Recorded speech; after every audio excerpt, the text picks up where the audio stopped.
A second pandemic gold medal has now been awarded to the Olympics, despite the protests of many who oppose the events this year. Despite the increasing popularity of the Omicron variation and the lack of IRL coverage, 109 events are scheduled for this winter season, which is more than any other season. After getting off to a shaky start, literally, a camera was recorded sliding down a ski hill. The Winter Olympics have returned to Beijing for the first time in a decade to compete in snow-covered events. Welcome to Top 10 Sports Media, and today we will cover some of the best Olympics 2022 highlights. It is customary for roundups to be created when a large number of events are taking place in the early morning hours.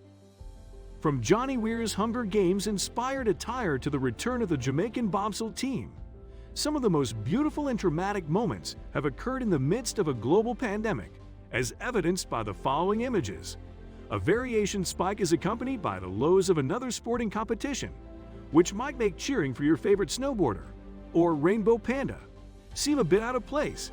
Nobody can deny that the Winter Olympics have snuck onto our television screens. Michaela Schifrin steel skis from Italy's Sofia Gaggia in order to compete in the Olympics. On February 17, Italian alpine ski racer Sofia Gaggia donated her skis to American skier Michaela Schifrin, along with a sticky note of encouragement in the most powerful Italian-American collaboration since The Sopranos.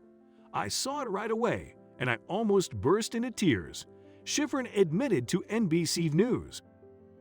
As Schifrin described it, the message said something along the lines of, "You have the ability to fly on these skis." She received a deluge of abusive words on the internet after she crashed out of the giant slalom, despite being considered a probable front-runner. Some messages dubbed her a stupid blonde, while others urged her to retire, according to the BBC. After crashing in the combined slalom event, Michaela Schifrin received her third DNF of the season. During Kamila Valieva's little show, there was nothing except crickets. In spite of the fact that she was under investigation for using the banned medication trimetazidine, Kamila Valieva, a Russian figure skater who is 15 years old, won the short program at the World Figure Skating Championships on February 15. It was deafeningly quiet during her performance to Kirill Richter's In Memory Of, which was aired live on NBC by Johnny Weir and Tara Lipinski, who were both former members of Team USA's figure skating team.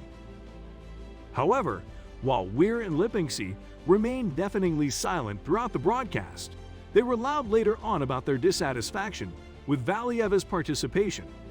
At one point during the tournament, Lipinski noted that she received a positive test result. "Perhaps we shouldn't have been paying attention to that skating." Following the event's completion, he took to Twitter to express his discontent with it. As he stated in his blog, "It was the most difficult event I've ever covered. The skaters who deserve to compete in this competition have my gratitude, and I'd want to express my appreciation to you all for your help." The investigation was still underway, so even if Valieva had received a medal, there would be no medal ceremony to celebrate her achievement.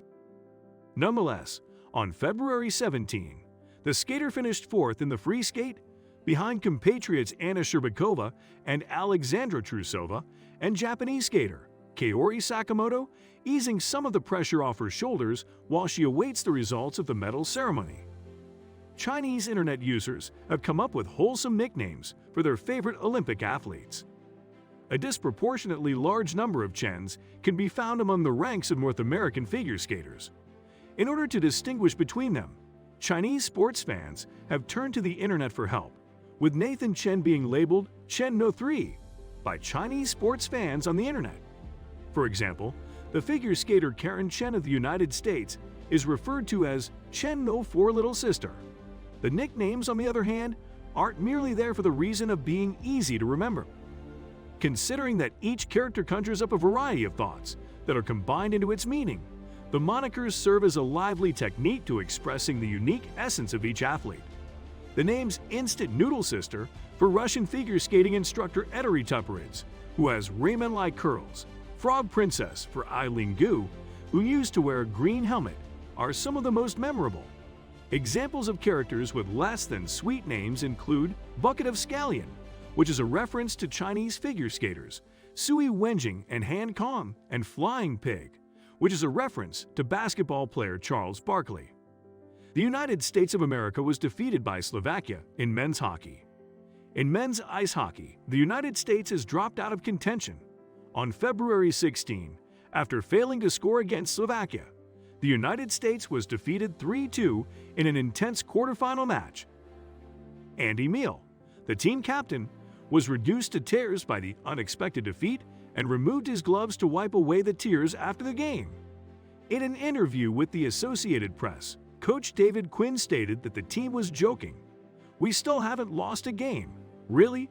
We lost a shootout," he added. Highlight: Aaron Jackson brings gold to the United States of America in speed skating. Earlier this month, Aaron Jackson won the gold medal in the women's 500-meter speed skating event in Beijing, marking the first time an American had won gold in the event since 1994, as well as the first black woman to do so in the history of the sport. Team USA's 80s babies win gold in a new snowboarding competition in the United States. Lindsay Jacobellis, 36, and Nick Baumgartner, 40, won gold in the first ever Olympic mixed team snowboard cross competition on Saturday in Sochi, Russia. They were the oldest snowboarding duo to compete in the inaugural event, and Baumgartner is the oldest American snowboarder to have competed in the Olympics at the age of 39. Immediately following the pair's historic victory, he said, "We're embracing oldies for goldies." Chloe Kim won gold medals in the snowboard halfpipe for the second time in a row. Chloe Kim of the United States of America won the snowboard halfpipe on February 10, Beijing time, becoming the first woman to win back-to-back Olympic gold medals in the discipline. She makes one feel A, proud to be an American, and B, excited for whatever snow levels Nintendo decides to re-release as part of the Mario Kart 8 booster course Pass DLC. Following the postponement of Russia's gold medal ceremony due to legal consultations, Kamila Valieva tests positive for the use of a banned substance. Kamila Valieva, a 15-year-old Russian figure skater, tested positive for the use of trimetazidine, TMZ, a medication that is normally used to treat chest pain. A member of the Russian Olympic Committee, ROC, Valieva made history by becoming the first woman to land a quadruple salto during the Olympics. According to Vasily Kanov, a Russian sports journalist, the substance was discovered in a sample taken in December last year. This cardiac medication has no effect on performance, says the author. According to Reuters, Kanov said in a social media post that he should leave Kamila alone. The World Anti-Doping Agency, WADA, classified TMZ as a forbidden substance in 2014. Nevertheless, its ability to enhance performance is still up for debate. Nathan CHEN glides to a new world record in figure skating. Nathan CHEN may have suffered a serious injury during the past Winter Olympics, but he has since returned to set a new world record. The 22-year-old received the highest possible score in the men's short program, which was previously unheard of. He received 113.97 points, breaking Yuzuru Hanyu's previous record of 111.82 points, which he had set as a two-time defending Olympic champion. That was all from our side in this video. Thanks for watching this video. Make sure to hit like and also subscribe to this channel for more.